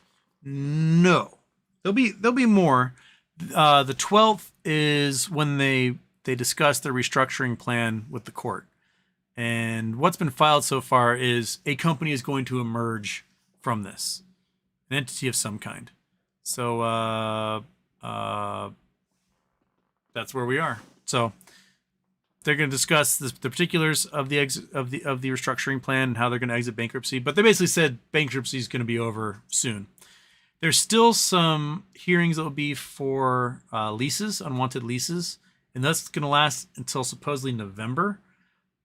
But I would guess that whatever is going to restructure is going to leave bankruptcy and then leave an entity behind to deal with those leases. And they're going to take the good stuff with them and just be gone and done with that by then. So I have a feeling it can't be. There were some like weird articles like they've got like 6 days to figure it out or they're screwed. No, they don't. They just have a big hearing on the 12th that has to deal with what the restructuring plan is.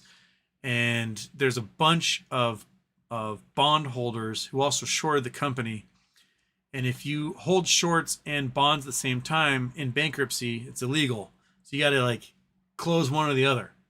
And so they have to close a whole bunch of short positions, which we saw last week, a really weird price spike in the shares, which was likely some bondholders closing short positions. But you don't get the benefit from the restructuring plan if you hold both positions. You can't get your money back or can't really claims to it. So you got to close one, and then you also can't vote on whether to accept or reject the plan unless you close your short positions. So there's a lot of bondholders who have to close their short positions in BBBY before they're ever allowed to vote on the restructuring.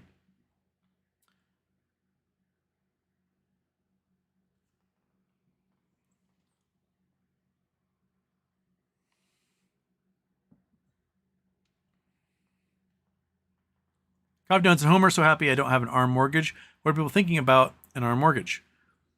I think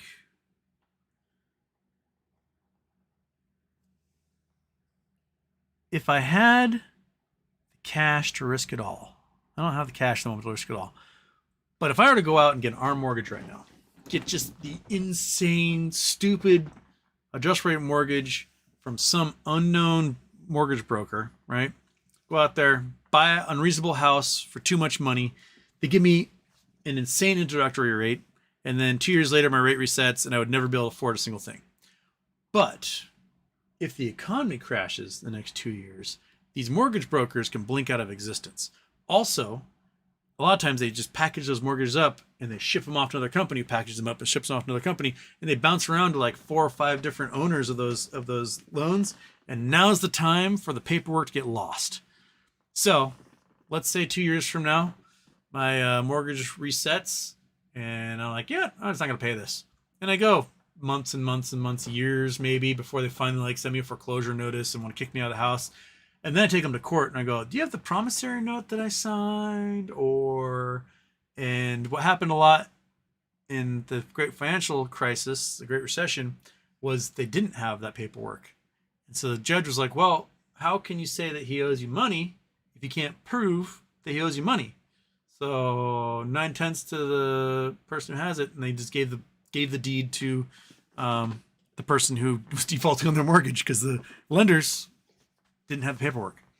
A lot happened at Washington Mutual because when Chase took over Washington Mutual, they fired the accounts payable person who was responsible for paying for their paper storage in Mexico. And the paper storage company in the warehouse in Mexico was like, well, we're not getting paid for this, so we're just going to shred everything. So they shredded like millions of promissory notes and deeds because what else are you going to do with it? It's all private information, so it just shredded it all. Stuff like that. Pretty neat. I don't have the cash or the balls to actually pull it off, though. If I did, it'd be legendary.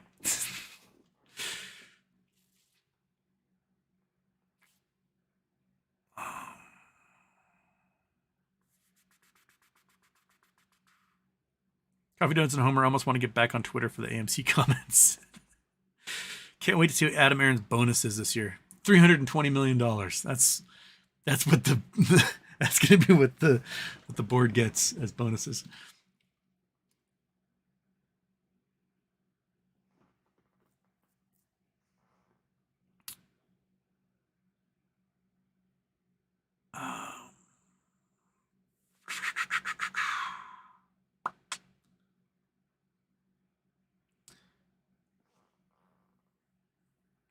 Joshua, you guys talking about what the float and free float is? A great way to look at what that is Morningstar. Morningstar oftentimes will show you. It might be a quarter behind, but oftentimes show you like who owns things. Come on. So if we go to, where is? There we go. All right, ownership. All right, so this is, that's Google Earth. This is Morningstar. It shows you who owns what and how much total shares owned and so on of iShares Corp, Vanguard, so on. That's funds. You have institutions, Vanguard, BlackRock, State Street, and so on. You can see that the top 20 for institutions own 72 million shares, right? Funds own another 53 million. So looking at 120, 130 million shares or so. Was 72 million and yeah, so about 125 million shares about owned between just the top 20 institutions and the top 20 funds. So if there's 300 million shares, right, and 125 million are owned just by these top 20 institutions and funds, that's almost half owned by funds who don't readily sell their holdings, right? And then you got insider ownership. Ryan Cohen owns another 10% or so. So that now we're at about 50% of the company owned by just Ryan Cohen and those companies, which means 150 million in the free float, maybe less. And 60% of that is registered. So that leaves another 60 million shares maybe out there that haven't been registered yet of legit shares, and a lot of other folks that just don't care. So that's a good way to check like how much is owned. For a period of time, like in 2021, this ownership by institutions and funds was at 151% of what the actual issued shares were. There were 65 million issued shares, and funds and institutions claim to own 151% of those shares. So these numbers can be quite bonkers sometimes when they get reported. So yeah, looks like we got a lot of selling going on some of these guys the last time they reported. But Morningstar is a great spot to look at for kind of give you an idea of who owns what and how much actual float is out there.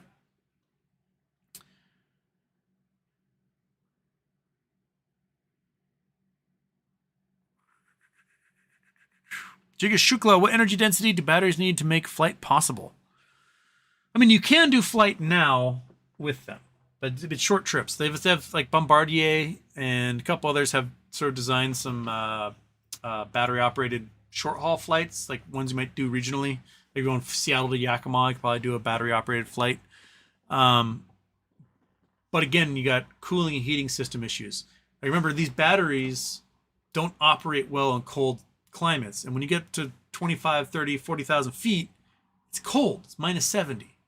So how are you going to keep those batteries warm enough so that they operate and run? You got to spend a bunch of electricity to keep the batteries warm.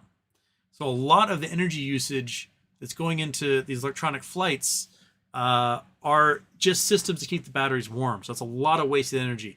So if you can get a solid state capacitor, solid state battery, like what GMG or others are developing, you all of a sudden can devote almost all the electricity to propulsion and cabin comforts and not waste 30% of the energy or more just keeping the batteries warm, right?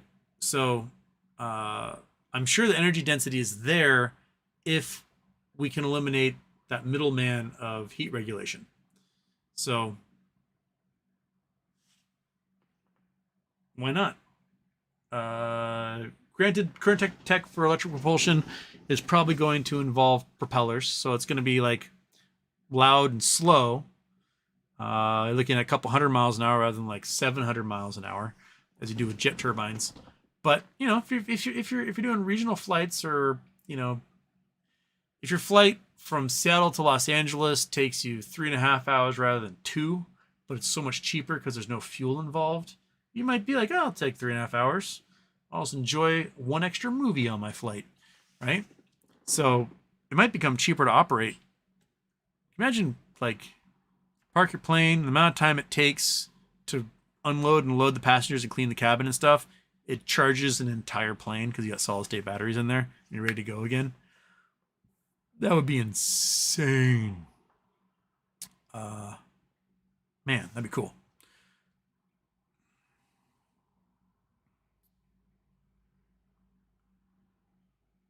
Duck co-host Ford framed Firestone. Maybe.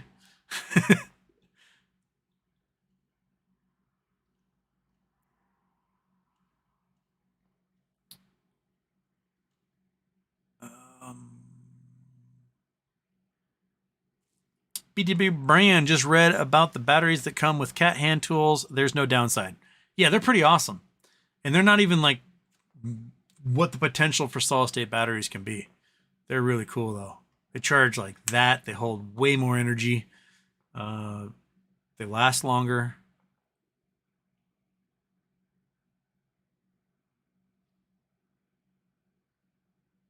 The Meadows, Houston, glad to catch you live recently. Only been able to watch after. Hope you're doing well. Rest in peace to our loving dog Willow, passed last night. Oh, I don't like hearing dogs don't live long enough. Cats don't live long enough. This little fat piece of crap. I hope he lives forever, but his asthma and eating habits probably are going to limit what that it will become. He's just such a sweet dude. Yes, you are. You're such a sweet little potato. Oh, stretch it out. Yeah. Oh, yes. Yes. Oh, you fat little turd. Oh, ho, ho, ho, ho. Just look at this guy. He's just such a little sweetie. He's just so scratchy. Right? Well, big hugs to you. Sorry you lost Willow. Hey, Houston, do you think BBYQ shareholders receive any money? No. I do not. What I think is going to happen is the collateralized bondholders are going to say, we want the company. And then the bankruptcy court is going to give them the company. But with the laws that exist, apparently, if the collateralized bondholders take the company, 50% of the company still has to be owned by the existing shareholders. So existing shareholders will still get carried along with the company into its new version. They'll just be issued new shares in the new version of the company. I think that's going to happen. That could result in a pop in stock price, thus a forced covering or closing of short positions. So that's where we get some scratch. It's happened a couple of times. Happened with U.S. Air. Happened with Hertz. A couple others that have emerged from bankruptcy successfully. But you emerge from bankruptcy, you are still selling a ton. You have no debt obligations. You got rid of all of your expensive leases. So and you may even get some money out of it in the end from your net operating losses. So you might have cash on hand, no debt in the future. That's the goal. Fingers crossed.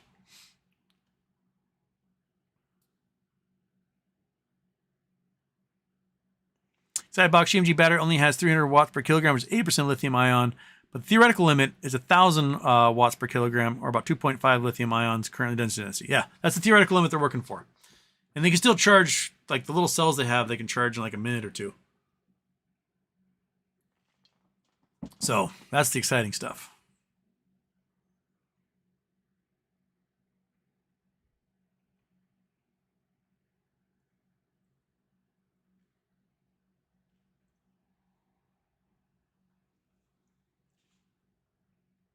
Daphne, it's so weird that this morning out of the blue I started thinking about the retaining wall in our backyard. Thought about what would happen if it failed. It has been there since I lived there in the 1960s. I mean, it seems to be doing all right. It lasted this long, right?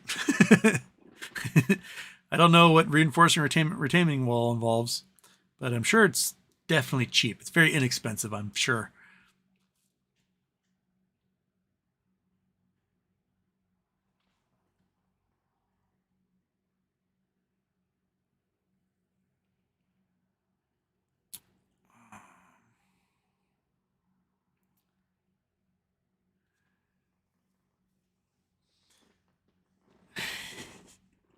All right.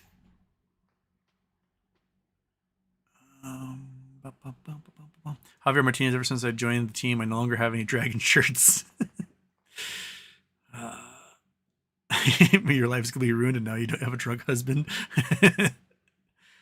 All right. Get through all the gift giving. Fantastic. Squamps and Logic Dustbin. Thank you. BBBY, why is it hurricane? Oceans get warm, man. There's another hurricane coming. Looks like it might be going for the East Coast. Was it Lee? Yeah, Hurricane Lee. So Hurricane Lee's out here in the Atlantic. Its cone, I think, is pushing it probably towards and up the East Coast, be my guess. What do we got here? So the major hurricane by Tuesday. So major. So the surf is going off in Puerto Rico right now, I bet. And then usually when you see cones like this that look like they're heading straight for Georgia, South Carolina, they usually hit this like high pressure bend and kind of bend up the coast.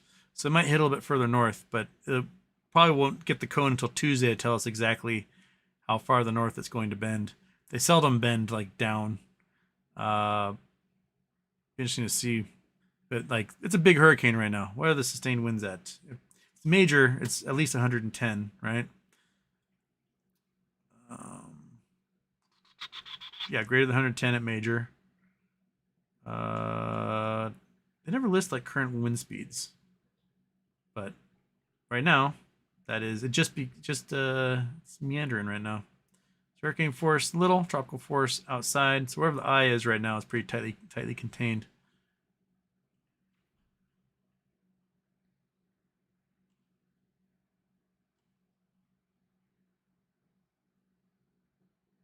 Okay. So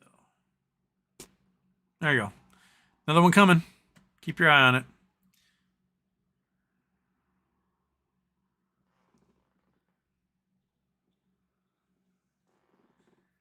Javier Kinlay died of a heart attack because, in Aspen, skiing served his sentence and now doing business in Mexico. Most likely, with my guess, Javi. Love Justin, we can gift memberships. It's random. I like it because it supports YouTube creator and the watchers. Yeah, I didn't know if you were just selecting or just bloop, just sent them out. I like that it's random.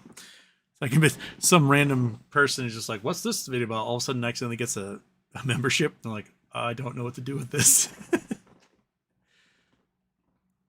Squamps at hurricanes because water gets angry, peer pressures the sky into looking ominous and uses the raw power of OxyClean to slap chop indiscriminately.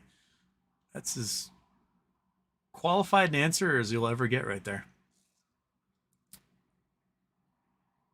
Justin, what's your thoughts on the mysterious orbs?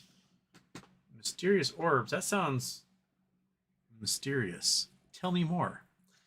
You mean the Tic Tacs? They're talking about the Tic Tac things they think are like alien spaceships that fly around. I've not heard about mysterious orbs. I would like to know. I'd like to ponder on a mysterious orb if I could.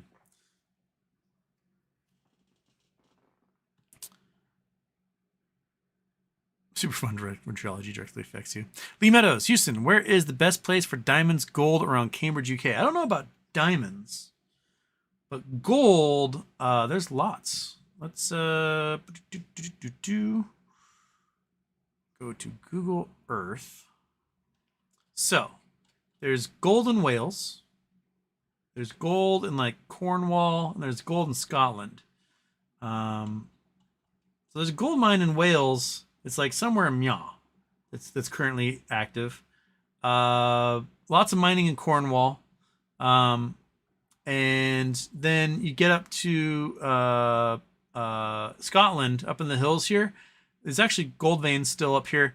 And I was in contact for a while with a Scottish guy who snipes. So sniping is you float a stream or river with big pokey metal things. You use a really long, strong screwdriver, and you snorkel. You look for cracks, and you jam that screwdriver in there, and you pick out everything out of the cracks, and little tiny gold nuggets will get wedged in those cracks, and you can pull them out. And sniping can be pretty successful. And there's people that will moss mine. So you find rocks that are covered in moss on streams, and you just peel the moss up and dump it in a bucket. All the little particulates fall out, and put the moss back on the rock so it can reattach itself and keep growing. And you can get gold out of the moss. It acts like an actual filter for heavy elements. You also get like fishing weights and buckshot and things like that that collect in those things as well. But Cornwall. Oops, that was the wrong Cornwall. There we go. Okay, so Cornwall's down south. So a lot of mines in this area, in southern England, and a lot of the miners' technology that came to the United States came from miners in Cornwall. So the first gold rush was on a farm in North Carolina in 1820s, maybe. A kid found a big gold rock in the farm field and brought it to his dad. And he's like, cool. And they used it as a doorstop for like 5 years before somebody knowledgeable came along. He's like, you know, you have like 18 pounds of gold as a doorstop. You're rich. And they're like, what? And that caused a gold rush in North Carolina. And then by the 1830s was the big gold rush in Georgia. And that one brought over a ton of Europeans from England, Switzerland, Germany, who with mining experience. And they came, and that the entire reason the Trail of Tears happened was because of the gold rush in Georgia. The Cherokee were kicked off their lands because everyone wanted their gold. And then tragedy happened all through Andrew Jackson's presidency of people dying from all sorts of preventable illnesses and famines and then being sent out to Oklahoma. But anyway, we're not talking about that. We're talking about the UK. So southern England, yes, you got lots of gold. You got lots of gold in the mountains around Wales and lots up in Scotland. I don't know about Ireland. Let's you know what we should do? We should I don't want to do that. I want to do this. Let's Mindat it. Let's Mindat ourselves some UK gold. Mindat.org. Bing. I want Iowa. Why are you taking me to Iowa? I want United Kingdom. What do we got? I want I want to search in United Kingdom. Mineral rock commodity names. Yeah. Minerals. Okay, UK country, that's what we want. And I want gold. Gold. All right, so ding ding ding ding. Why are you not listing the gold deposits as you should? Cardiff. Showing 212. I don't see any deposits in here, man. Why aren't you showing me any? Why aren't you showing me any? Oh, we'll just go to Nevada, Venezuela, Utah, USA. Why aren't you listing the UK? Do you not list United Kingdom gold mines? Okay, Lakes District, Pyrenees, Forest of Dean, and Cornwall, Scotland, Dumfries, and Galloway. So those look like your spots. So going found all four countries of the UK, and below are just some of the more common areas panning takes place. Republic of Ireland with names like Gold Mines River is unsurprising that area in County Wicklow is a popular location for Irish gold hunters. Gold prospecting in the UK. Before you set out on your panning expedition, there are some legalities to consider. First and foremost, you must ask permission from landowners before panning. Because you guys do have the laws where you can hike across private lands in the UK, which is fantastic because so much is privately owned. So I guess you have to ask if you're on those private lands if you can do some panning or sniping. Even though specific environmental cautions, care should be taken not to disturb wildlife, damage nearby area.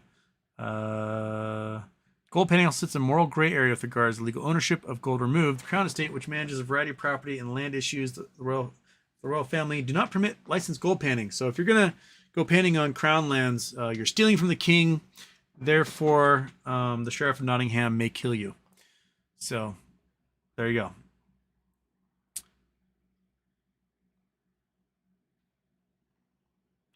Does the Crown Estate license gold panning? We do not grant permission for people to remove gold, any gold, by panning because of the damage gold panning can cause. Please note that permission of the landowner is required to gain access to stream or river if you wish to pan for gold.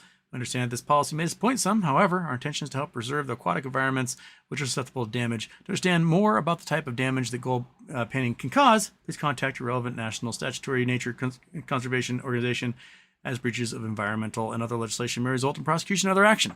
So that's probably why they're sniping up in Scotland, because it's easier to snipe and that doesn't constitute gold panning. So there you go. That's probably why they're sniping and using long things to dig out. But here, I will copy this, post it right for you, and check it out. All right, cool. I am 40 minutes behind, and there's no way I'm going to get further on this. And my roommate's tea kettle is whistling right now. Get your tea kettle. Get your tea kettle. Get it. Get your tea kettle.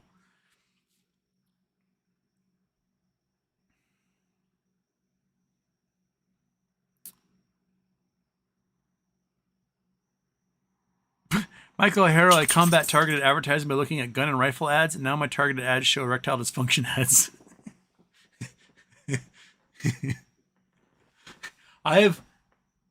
Facebook, I have never once searched for like hair loss remedies or anything. I mean, my skin horns are getting longer, obviously.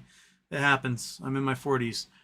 But I think Facebook has their algorithm look at just my hairline and pictures like, this guy's losing his hair. Let's send him all sorts of advertisements for Hims and Rogaine and stuff with minoxidil in it. So I get tons on Facebook for hair loss. What are you going to do? Shave your head eventually. That's what you're going to do. Except I don't have a very good... My head doesn't look very good shaved. I'll be honest. It's shaped weird. Last time I had it shaved, I was like, ooh, that doesn't look very good. So I don't know what I'm going to do when it comes to... I have to shave my head time.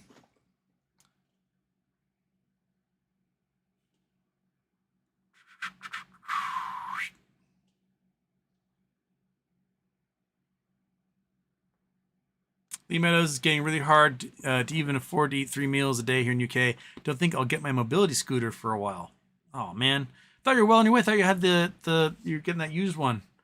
That's a bummer, man. I'm sorry.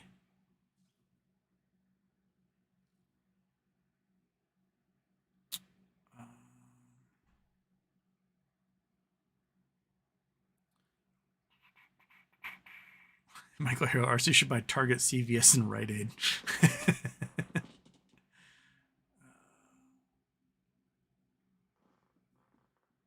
Coffee Donuts and Homer, Brits should get back in the EU. They definitely should get back in the EU. At this point, though, I don't know if the EU would have them. They'd be like, no. You need to suffer and learn your lesson a little bit more. I would be willing to bet that if Britain asked to join the EU would force them to take on the euro and no longer have the British pound. That'd be my guess. Which might make it harder for Russian billionaires and warlords and Arab sheiks to go in and buy up property wholesale if they don't have the independently trading British pound. That'd be interesting.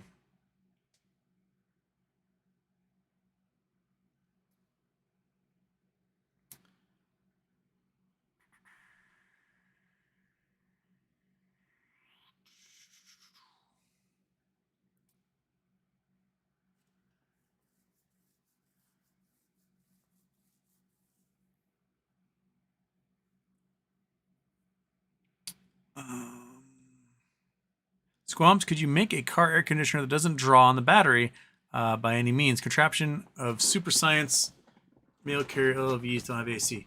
One of the first things, when they first put a solar panel on the Prius, it was specifically to power the AC.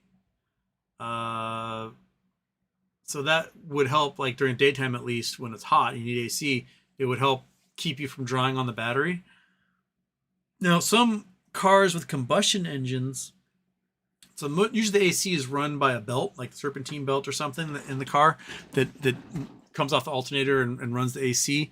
And there are some car companies that are leaving that system and having the AC run off the electrical system when the car is running. So you don't have it drawing off of the belt power, because you'll get terrible gas mileage when you turn on the AC, because all of a sudden you have more resistance on that serpentine belt and it's causing you to burn more gasoline.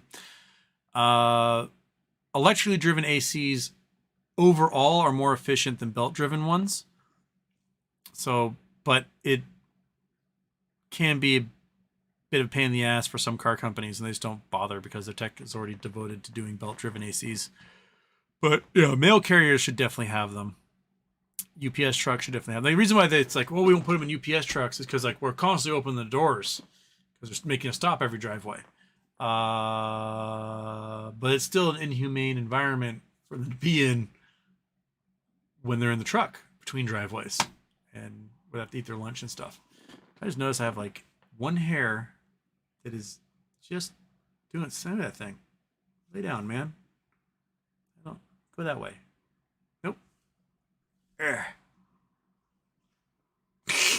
One hair doing its thing. I don't know what's going on with there.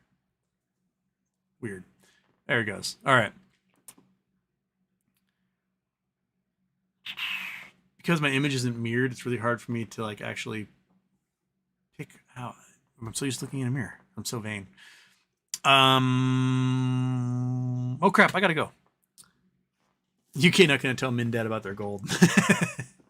Yes. Dave R, how many pounds of platinum are there on US roads from years of rusty catalytic converters and bumps on the roads, rain washing areas? I think a lot. And I would love, I've thought about this. I need to put together a grant proposal to do like vacuum trucks and street sweepers and to mine what they pull out. I bet we can get all sorts of cool stuff. People's cell phones getting smashed on the roads and wedding rings tossed out of cars, whatever. But I bet we can get quite a bit of heavy metals out of roadways if we were to process the entrails, the dumpings of those street sweepers. So, yeah. Is it profitable? I don't know. I came up with the idea after reading about in Hokkaido. There's a particular region of Hokkaido that does lots of gold plating for the electronics industry. And if you know about gold plating, you put your apparatus in the water. You have literally a suspended gold nugget, and you run electrical current through the water, and the particles of gold leave the gold and attach itself to the conductive surfaces of the thing you're gold plating. But a lot of gold passes through that water, ends up in the sewage system, and then that's it. Well, the sewer treats all the human waste and everything in the water. They take the clean water, they send that out to sea or whatever. People drink it, I don't know. But then they take the solid waste left behind and they burn it in an electrical plant for electricity. And then they take that fly ash, the stuff that's been burnt off, and they mined that. And they were doing $15,000 per pound of fly ash in gold from the electronics industry. So think about like doing that in San Francisco or something, where they've got gold manufacturing, in Taiwan, where they've got tons of circuit manufacturing. A lot of gold to be made by burning poop. So think about that. All right, I gotta go, everybody. We'll do a show tomorrow. I don't know if daytime, nighttime, whatever. But peace.